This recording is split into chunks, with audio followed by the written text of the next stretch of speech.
Hello, everyone, and welcome to another interview here on the channel. I'm delighted to be joined by Tom Skujiņš of Trek-Segafredo, the defending now national road race champion and time trial champion of Latvia. Great to have you here, Toms. And yeah, how are you? And how's the Tour de France been so far? You've done the team presentation yesterday. Thanks. Yeah, good to be back. The tour presentation was a little bit boring, and today we had a nice 45K ride in the rain, but hey, could be worse. Yeah, I was shocked that you guys weren't given a single question. Yeah, I don't know if it was because they were behind on schedule or something, but we were on there as long as it took us to ride on there, we were already gone. But well, anyways, and looking forward to the Tour de France, what's kind of your personal goal and the team's goal as well? So this year, like a big change from last year is that we don't really have a huge GC ambition. Last year, Richie was definitely on it from the get-go.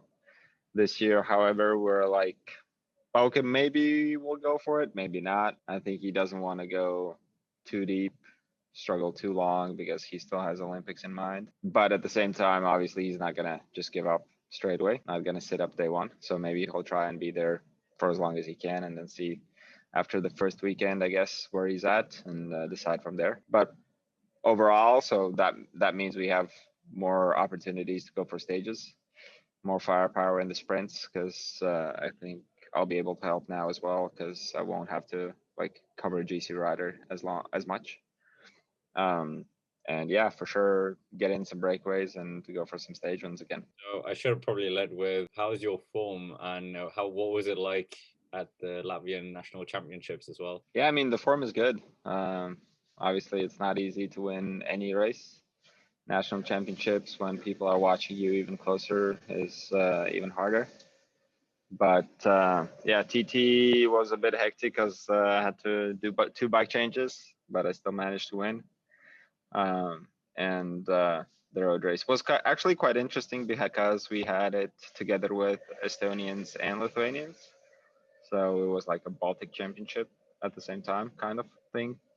But that just meant that there was an actual peloton at the start line, like 90 guys or so, instead of, I don't know, 20 last time I did Latvian championships, which is, well, actually it was less than 20. But which kind of sucks when you have to do 180 kilometers with 18 guys. So it also means that you're going to wear that very gorgeous kit as well. I think the Latvian kit is one of the nicest kits, national kits that I've seen. Yeah, I get to wear this the whole tour, huh? Yeah, and it was quite strange last year because you kind of through the tour you had to go back into your normal trade kit. Yeah, that was unfortunate. Plus, I had to like carry all kinds of bunch of stuff, extra clothing with me the whole 3 weeks because I knew that I was gonna have to change halfway through, so it was like everything double.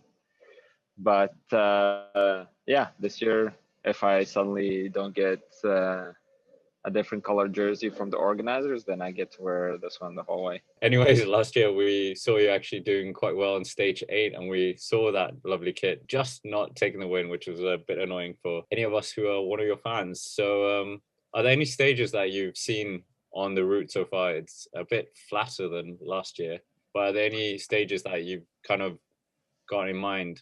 Yeah, last year was definitely a good stage for me. I was not expecting to be, I mean, it was a bit too hard for me, to be honest. I didn't expect to be climbing so well, but that day I was climbing really good, but there was still one guy that was better. This year, as you said, there are quite a bit of more flatter stages, and that means that the hillier stages, there's going to be more guys that really want to go for it. So it actually might be even harder this year to win a stage on the lumpy days. But at the same time, I'm feeling good. There's definitely a few stages I've looked at a bit more in detail and think they are quite suited for a break. So we'll give it a shot yet again. I mean, well, it seems like you like the punchy climbs as well. You finished 5th in the Brabantis pile this year. Well, we got the Mura Britannia. Is that something that you like the look of, or? I definitely prefer actually the punchy climbs over the long climbs. I'm a bit too big for the longer climbs compared to these little guys here. But more de Bretagne, it's too early in the days. Like if it was not stage 2, it was stage 8, 9, it would be different because then a breakaway might go to the end and that would be quite interesting for me. But I think day 2, it's too early. Everyone's going to be on the same time. Alaphilippe's going to be either in yellow or wanting to take yellow. So it's going to be a sprint up that mirror. At the same time, yeah, I mean, if no one else from the team wants to go for it, I'll go for it. Are you looking forward to this kind of freer role than last year in a way? You were saying like you guys had Richie Porte, and now it seems, yeah, as you said, you can pretty much go for most of the stages if you want. Yeah, I mean, if we had a guy that like Richie, I'd be happy with it. I mean, I would be stoked to ride for someone to get them on the podium in Paris again. But at the same time, yeah, it's I think this year it's nice just because of the Olympics that I can take some days real easy. And if I don't get in a break and it's a mountaintop and I can just not try and like hold on as long as I can and then shut it down, I can just shut it down as soon as there's a pedo and be done, you know? It makes for a way easier ride to Paris. What was it like last year riding for Richie Porte? Was it a good experience having someone fighting in the GC? It definitely was. I really enjoyed it. Richie's a great guy, and it was his dream to be on the podium in Paris. And when you can make that happen, when you can help someone realize their dream, it's real special, you know. So I will remember that tour for a long, long time. And unless I have a teammate in yellow in Paris, I think besides personal results, that might be one I recall the most. The Tour de France has, well, I think you actually described it as a roller coaster. And this isn't your first Tour de France. So is there anything you've learned from is 2 other Tour de France's you've done that you can carry into this one?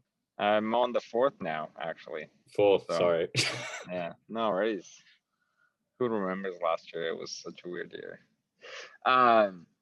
Yeah, I mean, I still agree with that. It's a roller coaster. Also, yeah, a roller coaster. Also, last year I was great on day 8 and then crashed on day 10, which was not fun.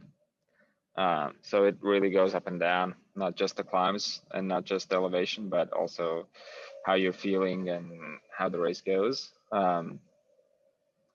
But I feel like that over the years, I've more and more found my place and found how to, like, not just what I can do in the race, but also how deep I can go and not worry about making time cut the next day.